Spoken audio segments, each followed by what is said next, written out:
ನಮಸ್ಕಾರ ಸ್ನೇಹಿತರೆ, good morning ವೆಸ್ಟೀಸ್ ಅಂತ ಹೇಳ್ತಾ ನನ್ನ ಹೆಸರು ಬಂದುಬಿಟ್ಟು ಮಿಸಸ್ ನಂದಿನಿ ಅಂತೇಳಿ. ವೆಸ್ಟೀಸ್ನಲ್ಲಿ ಸಿಲ್ವರ್ ಡೈರೆಕ್ಟ್ರಾಗಿ ವರ್ಕ್ ಮಾಡ್ತಾಯಿದ್ದೀನಿ. ಇಲ್ಲಿ ಕಬ್ಬಿನ ಬೆಳೆಗೆ ಔಷಧಿ ಕೊಟ್ಟಿದ್ವಿ. ಏನಂತ ಕೇಳೋಣ.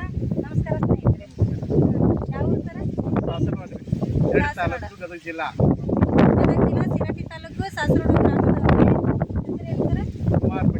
ಕುಮಾರ್ ಬಂಡಿ ಅವ್ರಿಗೆ. ಅವರು ಔಷಧಿಗಳನ್ನು ಕೊಟ್ಟಿದ್ವಿ. ಯಾವ ಥರ ರಿಸಲ್ಟ್ ಬಂದೈತಿ, ಫಸ್ಟಿಗೆ ಯಾವ ಥರ ಇತ್ತು, ಈಗ ಅದು ಸಪ್ಲಿಮೆಂಟ್ ಇದು ಅಗ್ರಿ ಪ್ರಾಡಕ್ಟನ್ನು ಬಳಸಿದ ಮೇಲೆ ಯಾವ ಥರ ರಿಸಲ್ಟ್ ಬಂತಂತ ಕೇಳೋಣ. ಬನ್ನಿ ಸ್ನೇಹಿತರೆ, ಫಸ್ಟಿಗೆ ಈಗ ಮುಂಚೆ ಯಾವ ಥರ ಇತ್ತು, ಕೊಟ್ಟಿದ್ದಾದ್ಮೇಲೆ ಯಾವ ಥರ ಇದು 5 ಎಕರೆ ಕಬ್ಬರಿ. ಇದಕ್ಕೆ ಕಳ್ಯಾಸಿ ಇದ್ದಾಗ ಅದೆಲ್ಲ ಹಣ್ಣು ಅರ್ದು ಒಣಗಟ್ಟು ಟೀಸ್ನಲ್ಲಿ ಬಂದಿತ್ತು.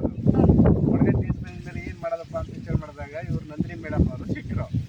ಅವ್ರು ಸಿಕ್ಕ ಮೇಲೆ ನಮಗೇನಾಯಿತು, ನಮ್ಮಲ್ಲಿ ಔಷಧಿ ಇದೆ, ಎಸ್ಟೇಜ್ ಕಂಪ್ನಿದು ಎಣ್ಣೆ ತೊಗೊಂಡು ನೋಡ್ರಿ ಇಂಪ್ರೂವ್ ಆಕೈತೆ ಅಂತಂದ್ರೆ ಆ ಪ್ರಕಾರ ಮಾಡಿದ್ವಿ. ಮಾಡಿದ ಮೇಲೆ ಅದನ್ನ ಏನು ಮಾಡಿದ್ವಿ, ಎಲ್ಲ ಹಣ್ಣು ಹರಿತು ಬಿಟ್ಟಿರ್ತದೆ. 2 ಎಕರೆಗೆ ಆಗಿ ಮಾಡಿಬಿಟ್ಟು ಕಳ್ನಾಶಿಕನ 5 ಎಕರೆ ಕೊಟ್ಟಿದ್ದು.